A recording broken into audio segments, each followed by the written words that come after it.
Well, hello Internet, and welcome to part 2 of my C++ tutorial. In this part of the tutorial, we're going to cover if-else, conditional operators, logical operators, arrays, vectors, string stream, while, for, and I will also provide you with a ton of different problems you can solve. If you didn't watch part 1, definitely watch that before you watch this, because otherwise you might be confused, and I provide a link to that. In the description underneath the video is a link to a transcript of this entire video along with a cheat sheet, and I have a lot to do, so let's get into it. Okay, so here we are, and I'm using NetBeans, but you can use any IDE or text editor or anything you want. Now, the very first thing I want to talk about are conditional operators. Conditional operators are things like equals, not equals, less than, greater than, less than, equal to, or greater than, or equal to. And they provide us with the option to perform different actions depending upon different conditions. And I'm going to show you a whole bunch of examples. Also, we have logical operators, which allow you to combine conditions. And we have and, which is going to return true if both things are true. We have or, which is going to return true if one or the other is true. And then we have not. And not is just going to turn trues into falses and falses into trues. Now I'm going to provide you with examples to show you exactly how it works in a real world. All right, very first thing I want to do is I want to create a program that is going to determine if a birthday is important or not. And my conditions for an important birthday is that the person has to be between the age of 1 and 18, they have to be 21, they have to be 50, or they have to have an age that is greater than 65. All right, totally arbitrary, and every other birthday is unimportant in my crazy world that we have here. Okay, so putting this together, we have to think about what we're going to do. Well, we're going to want to ask for the user's age.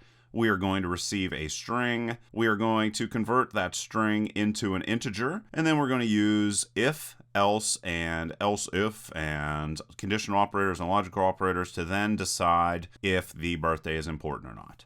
So, very first thing is I'm going to create a string which is going to contain an age, and I'm just going to give it the default value of 0. And yes, I should be going and verifying that values are entered before, executing code and so forth. But for now, just to keep everything streamlined, I am going to not do that. Yes, I know that's good code practices and so forth and so on, but I'm trying to keep these tutorials as short as possible while also covering as much as possible. Okay, so we're going to output a message on the screen that asks for the user's name. We are then going to use getLine to receive information from the user from the standard input, and we are going to store that in as a string inside of sage, and the s just tells us that this is a string.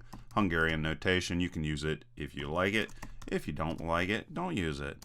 The n stands for integer, and you can also use I, or like I said, you could use nothing. So I don't know, I just decided to use Hungarian notation for this tutorial, and it's up to you if you want to use it. Okay, so then what we're going to do is we're going to combine our conditional operators with our logical operators now to, like I said before, perform different or execute different code depending upon different conditions. How we can do that is with if, and I can say something like if the age is greater than or equal to 1, and there is a logical operator. Both of these have to be true for this code to execute. And the age is less than or equal to 18. Well, like I said previously, in this situation, I consider that to be an important birthday. So I'm going to say, or I'm going to output information on the screen that says important birthday.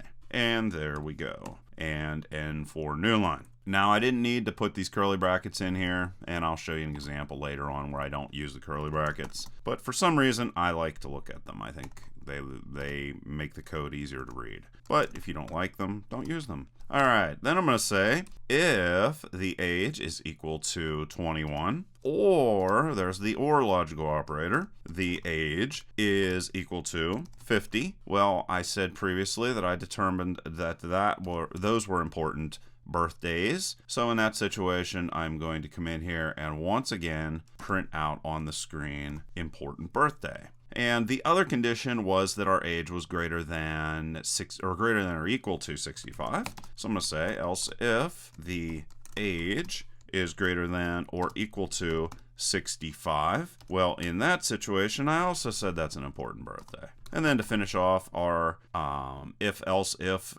statement, we're going to use an else. And here we're going to print out a condition, or our final condition if nothing else is true. And in that situation, I'm going to say not an important birthday. So there we go. And that is everything that I said I wanted this to do. So I'm going to hit F6, come over here. Whoop. Before I go on, let's go and change this into a string. And we'll save it, and then we'll execute it. And you can see over here, it says enter your age. And if I come in and say something like 16, it's going to say that's an important birthday. That probably is easier to see. And then let's run it again. And we'll say something like 23. And you can see that that comes back as not an important birthday. Okay, so just a simple example of how we can use conditional logical operators, if and else. And now we are coming to the very first problem of the tutorial. Okay, so the problem that I want you to solve is going to be to determine the grade a student would go to based off of their age. So I'm going to give you a little bit of information, then you can pause the video, try to create it yourself using all the information you've already learned, and then see what happens. So what conditions we need to worry about here is if the age is 5, you're going to output on the screen, go to kindergarten. And if the age is, that's kindergarten, okay, I think I spelled that right. And if ages are 6 through 17, they're going to go to grades 1 through 12. And if the age is greater than 17, just to keep it simple, you're going to print out go to college. Something like that. And the condition is going to be, or the code execution is going to look something like this. Enter age, and then they're going to put something like 2, and you're going to print out too young for school. So there's something else you need to worry about. And then if they would do something like enter age, and they would do something like put 8 inside of here, you're going to print out on the screen, go to grade 3. And your goal here is to try to solve this problem using 15 lines or less of code. So you can pause the video right here and try to solve that. Otherwise, you can see how I'm going to solve it. Okay, so what are some things I'm going to need to do here? What types of information am I going to need to store? That's what we want to start off with first. So, of course, I'm going to need the age. So I'm going to come in here and create that. Another thing I'm going to need is I'm going to need the grade. I'm just going to give this a default value of 0. I'm also going to then need to put inside or print out on the screen, enter age. So enter age and a colon, just so that I can meet the standards that I set off at the top of the line. Then I'm going to need to get that age. So I'm going to call get line and cin, and then assign that to the string that is going to be age. I'm then going to need to convert to an integer so that I can work with this. Well, I'm going to have to go standard, stoi, and age. So convert from the string version of age into the integer version. And then this is where we're going to start working with if statements and conditionals and all that other different stuff. So I'm going to say something like if n age is less than 5. And here I'll just show you I don't need to use curly brackets. It's up to you whether you like to use them or not. I like to use them, but I'm just going to do this just to do something different. So I'm going to say exactly what we had, too young for school. And then I'll throw a new line in there. And if you don't get this right, don't worry about it. You know, it's not a big deal. The whole goal here is just to understand how the final answer works. So that's the goal. And the goal is also to get you to think in new ways. So here I'm going to say else if the age is equal to 5. Since this is a weird thing where I'm going to only print out kindergarten for this one thing, I'm going to have it be a separate thing. Go to kindergarten and with a new line. And then I'll say else if, and I want to use 2 brackets here. The age is greater than 5. And there's a logical operator. Whoops, made a little bit of an error. Make sure everything is the same. Then I'm going to say age is, whoops, I did it again. What the heck? I have crazy fingers today. Age is less than or equal to 17. Well, in that situation, here I'm going to have to use curly brackets. I'm going to have the grade be equal to the age minus 5. And then we will print out our new information, which is going to be go to grade, and then whatever the grade would be. And that. And there we are. And we'll throw in another new line. And then we'll finally say else for our default situation. And in the default situation, I can say go to college. And there we go. And we met all of our conditions. And if we execute that, there's a little bit of a bug. I forgot to put in 2 colons in that situation right here. And then put in another one right there and execute it. And you can see we got our age. I'll put 5 in there, go to kindergarten. We can execute it again. And we can put 8 inside of there. We expect 3. Yep, go to grade 3. And we can execute it again. And we can say 19, and we expect go to college to show up. And that's exactly what shows up. Okay? So hopefully you got something along the lines of what you see here on the screen. If you didn't, like I said, the goal is just to get your brain working in new ways and to understand how this code works that I typed out here. And otherwise, what I'm going to do is jump over now and show you a whole bunch of examples of how we can use arrays. Now, an array is just a collection of data of the same data type. And you declare, like, let's declare an array of ints. So I'm going to say that's an array. And once you declare the size of your array, the amount of size you want to set aside, meaning we want 10 spaces, they're going to be big enough to fill ints. We can also say that we want the default value to be 1, for example. There's a bunch of different ways to create arrays. We could also leave out the array length and then provide data to put in the array and have it automatically set that information aside or set that space aside. So let's come in here and let's call this array nums2. See, and I did not put anything in there. However, it's going to know to set 3 spaces aside because that's how much data I told it to hold. And you can also create an array and assign some of the values. So we'll come in again and nums and 3, and we'll say that we want 5, and then but we're only going to provide some of that space, and they'll go in the 0 and then 1 index. Okay, so there's a couple different ways. And to access information from an array, so let's say we want the first value,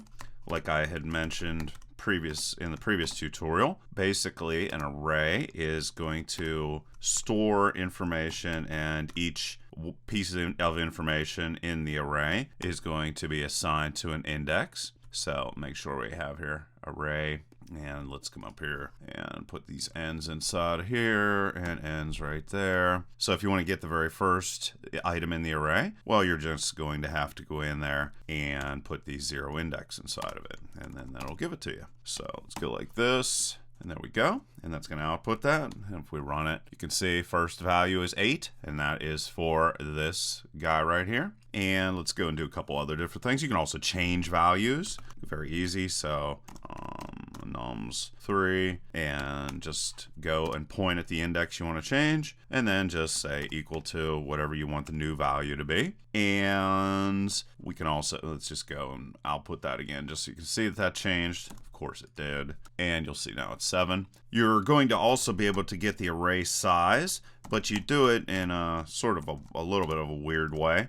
So let's say I want to get array size. What you're going to have to do is figure out how big the array data is that's being set aside. So what we're going to do is we're going to say size of and the array that you want to look at. So I'm going to use the third array that we created inside of here. And then what I'm going to do is divide that by the size of, so we're going to get the size of the entire array, and then what that's going to do is show us how many bytes we're working with. And then what we're going to do after that is we're going to divide it by whatever the first data type size is. And to do that, we're going to need what is called the dereference or indirection operator. And what it's going to do is provide data at a memory address. And this is starting to get into the world of pointers, which I don't want to get into quite yet. Pointers just allow you to point at locations in memory. That's all they are. But some people find them a little bit confusing. So just know that if you want to get access to the data that is here, the data that is in the first location in the array, you just put a star right there, and that's what it will provide for you. And I'll get into more detail in regards to pointers very soon, I promise you, maybe even in the next tutorial. And if we run that, you're going to see that the array size is 5, just like we thought it would be. See, we said it was going to be 5, and so we got that answer. There's also things called multi-dimensional arrays, and you can think of them like spreadsheets. So if you think, well, what I'm going to do is I'm just going to create one for you. So we'll go integer, create them just like anything else. But basically what we had here with just these types of arrays with just a single dimensional array, that's basically just a row. Okay, so what we want to do here now is we're going to create a brand new array, and I'm going to create a large one. So I'm going to go 2 and 2 and 2. Now basically this first part right here is going to be how many, you can think of them as pages you want to set aside for your array. And then the next one after that is going to represent the number of columns, and then the next one after that is going to be the number of rows. So let's go in here and let's assign these. So first off, I'm going to go and put in 3 curly brackets. I'm going to go 1 and 2 curly bracket, and then divide this up, and then this is going to be 3 and 4. Okay, and then we'll put another curly bracket here. This first part right here is going to represent this right here. So if you want to access this first page, if you want to think of it as a spreadsheet and spreadsheets on pages, well, this is going to access, if this has the value of 0, it's going to access that. However, we can go down here to the next line. We could also come in and make a couple more of these. Go 5 and 6, and then divide that up, and then we'll go 7 and 8, and then close that off. And as you can see, as I'm putting in these curly brackets, they are lighting up, showing that I'm closing them. See there? And you can see I closed the final one. So there is a multi-dimensional array. So what I want to do here now is I want to access 8. How do I do that? Well, 8 is in the second page. Page isn't a technical term. It's something that I just like to use because it seems to make sense for people. So basically what I'm accessing, if I have a value of 1 right here with this, is this second page, if you'd like. And then if I have 1 here, what that's going to do is say that I want to access the second grouping right here. And then if I have a 1 right here, that's going to give me the last item right there. And you'll see if I try to output this information, that is precisely what I'm going to get. So just to show you an example of how you can go and have these big multi-dimensional arrays and quite easily access information in all of them. So pretty easy stuff. All right, and new line, and there we are, and there we go. And there you can see 8 comes back, and that 8 comes from this. Okay, and that's a good rundown of arrays. I'm going to cover more in regards to arrays as the tutorial continues, but now I want to talk about vectors. Now with arrays, once you decide how big you want them to be, you cannot change that. Vectors, on the other hand, are resizable. So you can create a vector and at a certain size, and then decide that you want to change the size of the vector. So let's come in here and let's create an integer vector, and you can create vectors of any type that you would like. So let's go and nums, and let's start off by saying we want to set 2 spaces aside. Now if we want to go and add values to our vector, we can do that easy enough. So rand nums, and you're going to reference them again like with an index, just like we did previously. So there you go, you got those. Now let's go and add another one. So this, and in the second space that's available, we're going to put 20. Now if you want to add an additional item into the vector, even though no space is available for it, no problem. Just go and reference your vector, and then you go push back, and this is going to add this value that you add here, which is going to be 30 in this situation. It's going to add that to the end of the vector, so no problem. And you're going to be able to easily get the last value for a vector, for example. So let's go last index just to prove that the 30 is there. So we'll go last index, and then let's reference our vector.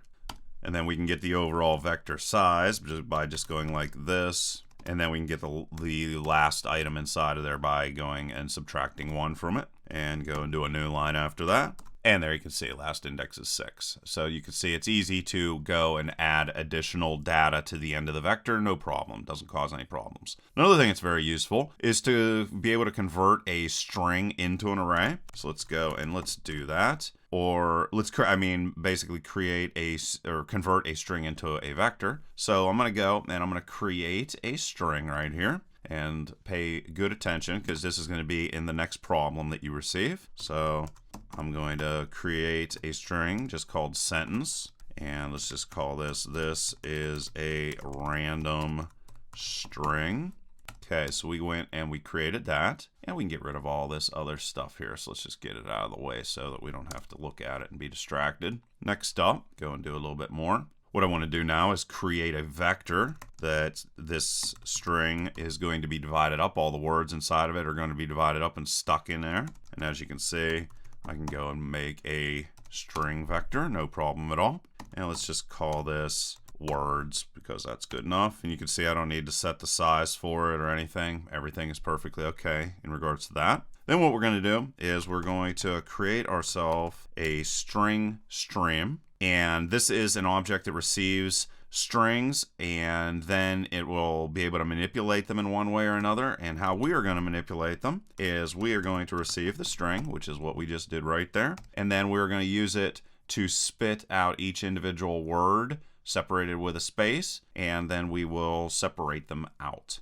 So we'll separate them out into a vector, and then we'll output all the information from the vector. And to do this, we're also going to need to have an individual holding cell for each of the strings as they get spit out before we attach them to the vector. And we're going to have to also define what is going to separate our different words, and that's going to be white space. So we're just going to create a character type and put a white space character inside of there. So now what we want to do is we want to use a while loop, and basically a while loop is going to continue executing things that are inside of its curly brackets, its opening and closed curly brackets, as long as whatever is inside of here is true. So what we're going to specifically say is as long as the string stream still has words to spit out and throw into the temporary holding cell inside of individual string, while paying attention to the fact that spaces are going to separate each of those words, we're going to continue executing code.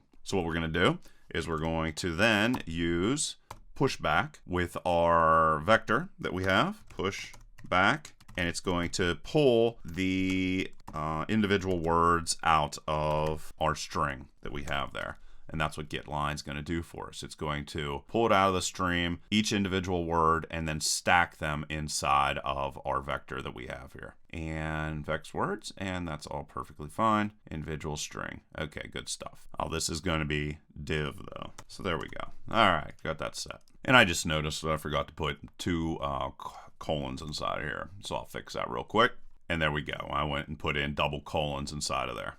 Okay, and we can save that. And also we put a double colon inside there. Sometimes I just get distracted and forget that. Okay, so now that I have all of those inside of the vector, what I'd like to do now is use a for loop to go in here and pop them, or each of the individual words out. So once again, going to create an integer I, assign it the value of 0 for the 0 or the first index. Then I'm going to go vector words specifically and size, and then we will increment the value of I each time we cycle through our for loop, and then we are going to print out on the screen each of the individual words separated with a new line. So words and I, like that, and throw in a new line, and there we go. And if we run this, this is a random string prints out. Okay, so that is how we can take a string, convert it into a vector, and then output the information on the screen. And that is going to be important because your final problem is going to require you to create a calculator. And this is what the sample output is going to look like.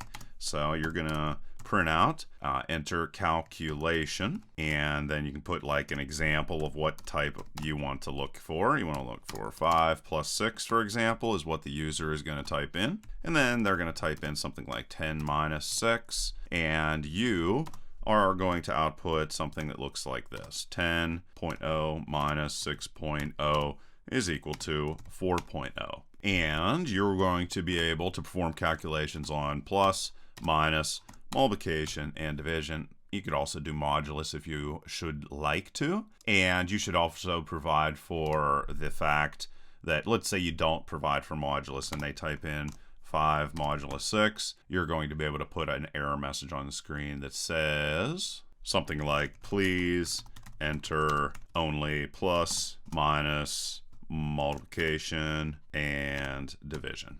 All right, so there you go. That is your problem, and you can pause the screen and go and create that based off of the knowledge you've learned today and in the previous tutorial, or you could watch me do it, which I'm going to do it right now. Okay, so what are we going to need to do here? Well, first off, we're always going to need to think about the type of variables we're going to need. So I'm going to need a first number to represent this value that they put inside of here. And I'm going to give it a value of 0 to start off. And then I'm going to have number 2. I'm also going to give it a value of 0. And of course, I should come in here and verify that they entered information at all and things like that. But I'm just trying at this point in time to keep everything streamlined and not complicated. I'm also going to have the string, which is going to be this part that they enter. That's going to start off life as a string. And then I'm also going to need a vector. Didn't know if you caught on to this. And if you didn't get this at all, or you were confused,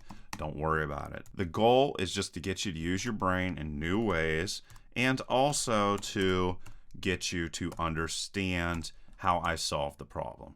So it's not to, give up because you couldn't come up with the answer that I had in a couple minutes, okay? So we're gonna go and get that string that we wanted. So calculation, and in example 5 plus 6, okay? Exactly like I showed you right here. We're gonna have that, and we're not gonna put a new line in there because we wanna have that be on the same line. And then I'm going to go get line and standard cin, and where I'm going to store the calculation they want me to perform.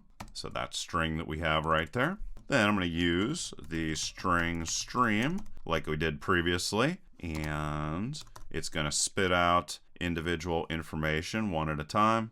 So the calculation, and I'm going to specifically look for it to spit out information, or strings to be more specific, after each blank space. So standard string S, we're going to store that in a string as an individual holding cell, just like we did previously. And we have to define that we want to use a blank space once again. And what did I do here? There we are, got that fixed. So make sure you put a blank space inside of there, and there we go. So we're doing, pretty much the same type of thing that we did previously. And I can come zoom up here and you can see the entire program that we have. Then, just like I did before, I'm going to say get line, and I'm going to go and get the individual variable where it's going to store each word that is going to follow a space in our string. And if anything doesn't make sense, I am one of the YouTubers that actually answers comments. So just tell me, leave me a comment. As long as you leave me a new comment, I should get it. If you leave a comment that is a comment reply, I might not get it because YouTube only sends me new comments. Okay, so we're going to push those individual words after the spaces into our vector, just like we did before. And then I need to go and get the first number from our vector and convert it into an integer. So we're going to go vex and calc and 0.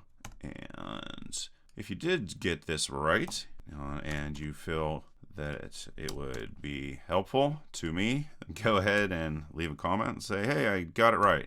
Not necessarily in the way that I did it, which I find it hard to believe you'd get it exactly the same as what I did it. But as long as it works, and that's all that matters. So then I'm going to have the operation that's being performed upon our different values that are entered, and that's going to be in the center part, okay?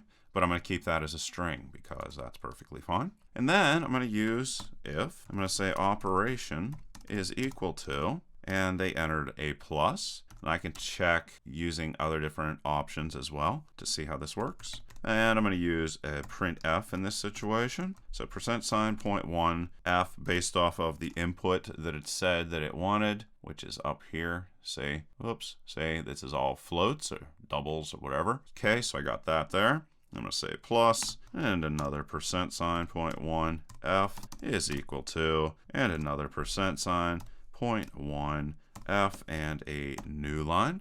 And then I'm going to follow that up with db num1 and db num2. And then I can go on to the next line and do db num1 plus db num2. And there we go. And we have that all set up. Now what I'm going to be able to do is just do this for all of the potential operators that we might have to deal with. So I'm going to go else is equal to, and we'll do subtraction. And then I'll change this into subtraction, and then I'll change this into subtraction, and everything else there is fine. And then I'll say else, and I'll do multiplication in this situation, and multiplication, and multiplication. And then we can say else, and then we can do division, and then we can do another division, and then a final division.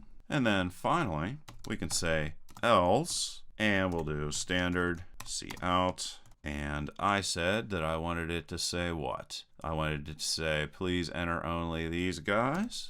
And I will say, all right, we'll put that inside of there. And then I'll put a new line inside of there and close that off. And I think that's all I need to do as long as I didn't make an error. Let's run it. And of course I made an error. And up, see, I always forget, I always hit only one of these colons. Okay, and this is on what, line 18? Is that what it's saying?